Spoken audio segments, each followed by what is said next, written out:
Waalaikumsalam warahmatullahi wabarakatuh. Gimana nih kabarnya anak-anak Bapak semuanya? Baik, Pak. Baik.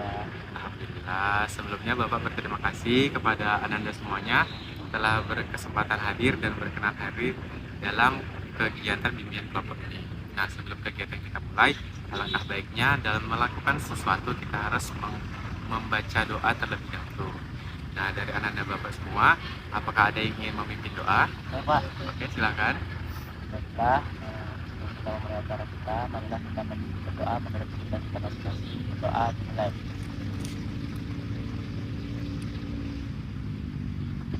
Berdoa selesai. Oke, terima kasih kepada anak Bapak telah bersedia untuk memimpin doa kita pada hari ini. Nah, sebelumnya Bapak mau bertanya nih, anak-anak Bapak sebelumnya udah pernah belum melakukan kegiatan bimbingan kelompok ini? Pak. Atau udah pernah dengar apa itu bimbingan kelompok? Sudah, Pak. Sudah. Sudah. Yang lain udah belum? Belum. Anak Bapak coba, yang anak Bapak tahu tentang bimbingan kelompok itu apa? Kurang tahu juga, Pak. Cuman tahu namanya. Oh, tahu doang. namanya Ya. aja. Oke, nah di sini Bapak kasih tahu ya.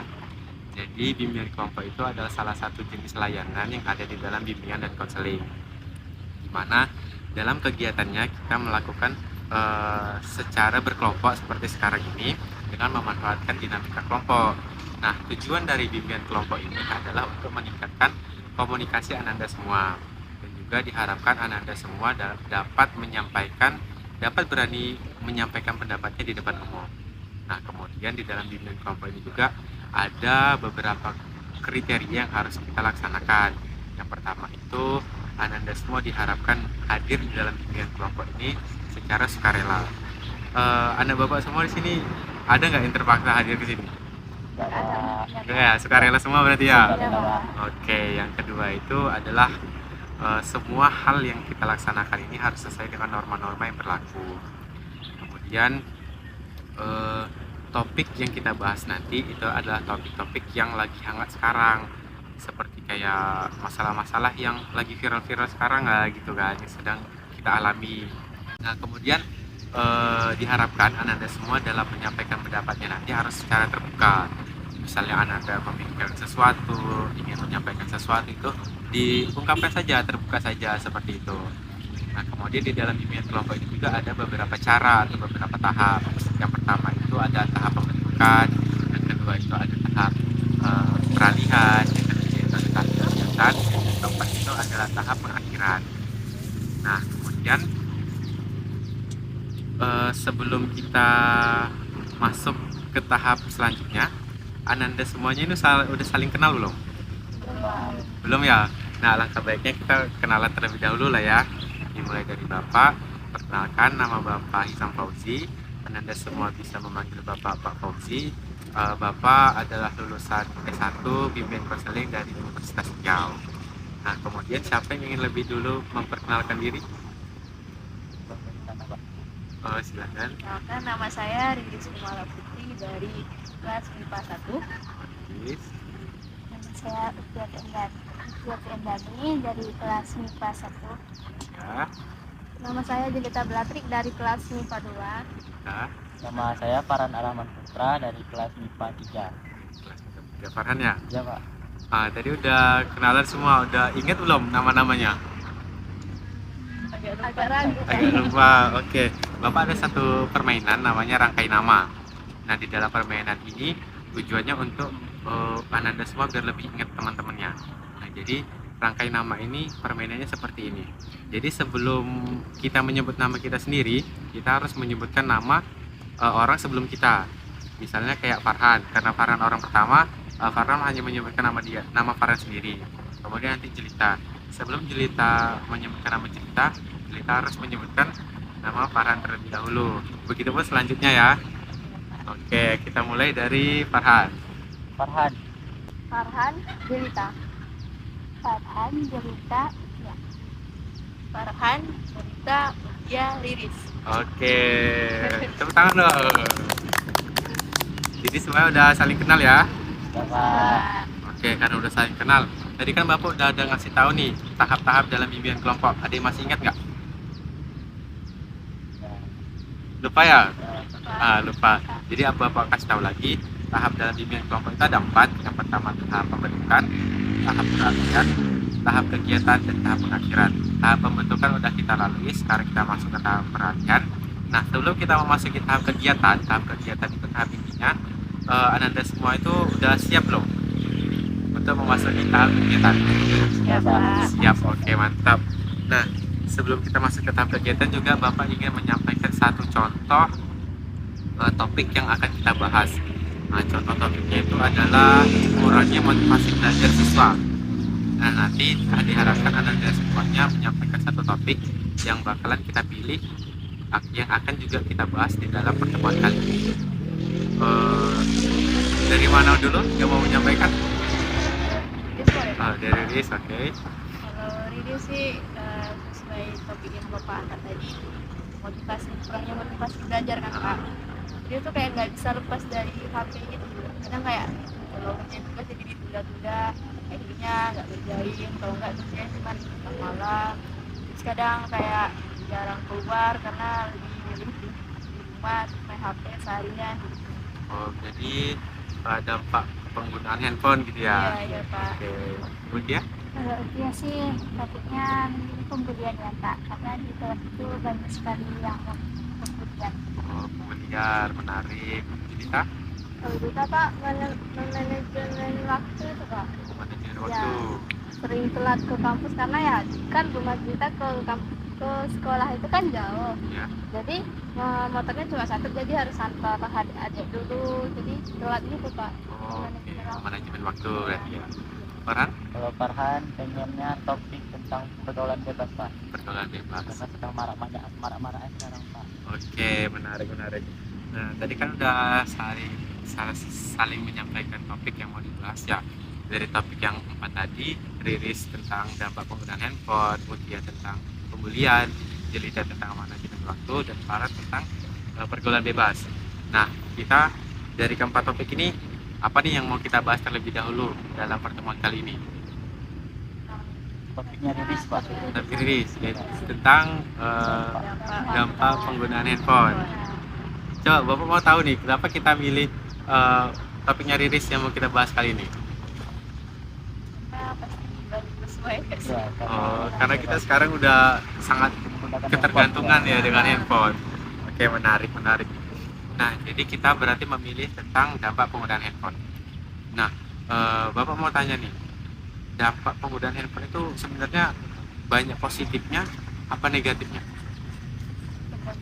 Tergantung orangnya. Kalau menurut Riris gimana? Kalau dari Ririsnya dirasa terlalu banyak negatif ya. Negatifnya, contohnya? Ya itu tadi Pak, kayak kerjaan tugas kayak nanti aja lah main HP dulu gitu, nonton ini dulu gitu, kerjakan ini dulu gitu. Jadi kayak kadang nggak ngerjain, kalau nggak ngerjain tengah malam jadinya gitu. Yang lain? Kalau kita Pak tergantung penggunaannya, tapi lebih ke positifnya karena lebih memudahkan untuk berkomunikasi secara jarak jauh, terus lebih mudah mendapatkan informasi-informasi juga.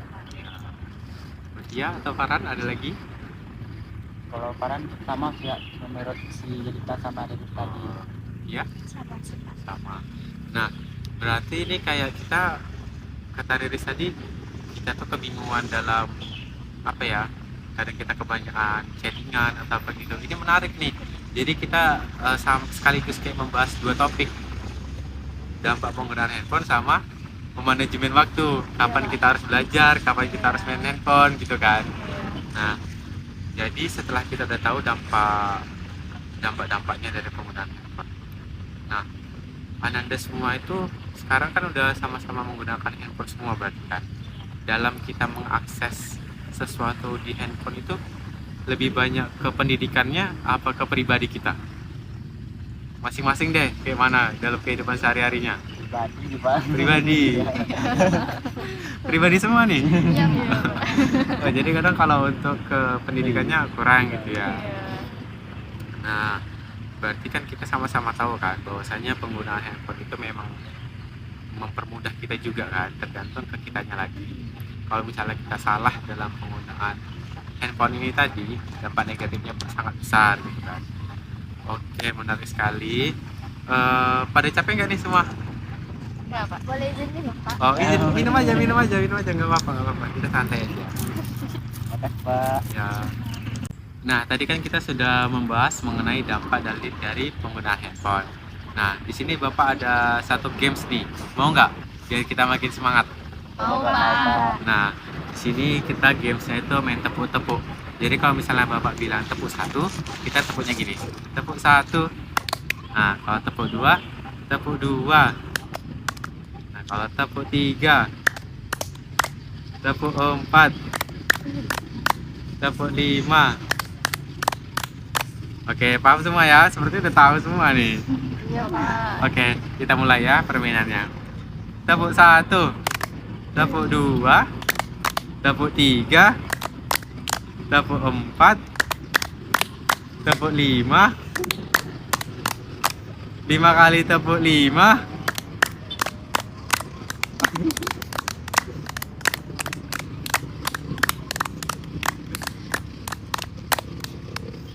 Nggak bagus. Oke, kita ulang sekali lagi ya. 2 kali aja. 2 kali tepuk 5. Oke, tepuk tangan. Oke, udah semangat belum? Udah, Pak. Udah Oke. ngantuk lagi kan, Riris? Udah. Kenapa Riris nampak ngantuk ya? Dikit dari Pak. Nah, jadi kita udah membahas tentang, tadi udah kita bahas panjang, terus kita udah ada games juga. Nah, selanjutnya Bapak mau menanyain komitmen nih. Tadi kan topiknya Riris kan yang kita bahas. Nah, Bapak mau nanya nih sama Riris, komitmen yang bakalan Riris lakukan setelah kita melaksanakan kegiatan bimbingan kelompok ini apa? Terus pastinya mau lebih bisa mendekat lagi, terus kayak bisa bedain ini jam sekian boleh main HP, jam sekian ini harus belajar. Setuju semuanya? Itu Pak.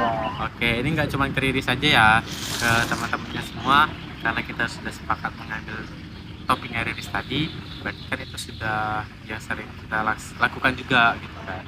Nah, jadi harapan Bapak untuk Ananda semuanya, pandai-pandailah dalam menggunakan ini namanya teknologi. Terlebih kita menggunakan handphone sehari-hari, kita banyak menggunakan handphone, kita harus tahu kapan kita menggunakan handphone, kapan kita harus belajar gitu kan.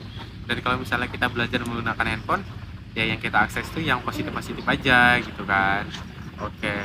Nah, karena kita sudah jam segini juga kan, udah lama juga kita bimbing kelompok. Bimbing kelompok ini akan segera berakhir. Nah, sebelum kita akhiri bimbing kelompok ini, Bapak mau menanyakan, Ananda semua ada yang mau menyampaikan pesan-kesannya, atau mungkin ada yang mau menyampaikan saran terkait pertemuan bimbingan kelompok yang selanjutnya. Atau mungkin kayak, Pak, bimbingan kelompok selanjutnya kita di dalam ruangan aja lah Pak, di luar panas. Enggak Pak, bimbingan kelompok selanjutnya jam segini aja Pak, jam segini udah kesorean gitu. Ada nggak pesannya, kesannya terkait pertemuan sekarang? Farhan Pak. Oke, Farhan. Kalau pesan dari Farhan itu bimbingan kelompok kali ini seru Pak. Seru. Dan Farhan harap kita bisa ulang lagi kelas seperti ini Pak.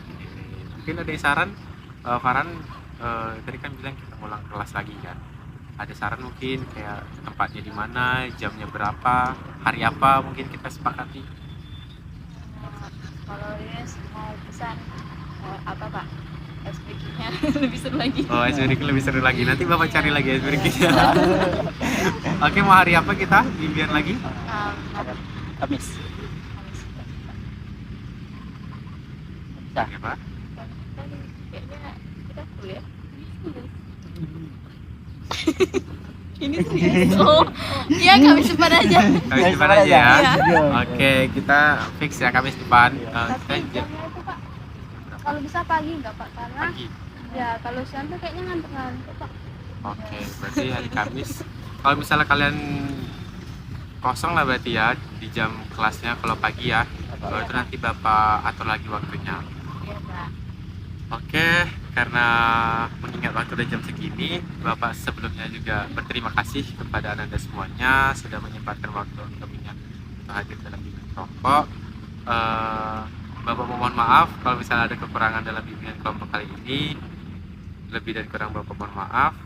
Sebelum Bapak tutup, Bapak pimpin dulu doa sebelum kita mengakhiri. Nah, berdoa menurut agama dan kepercayaan masing-masing. Berdoa dimulai. Berdoa selesai. Oke, Bapak akhiri. Wassalamualaikum warahmatullahi wabarakatuh. Waalaikumsalam warahmatullahi wabarakatuh.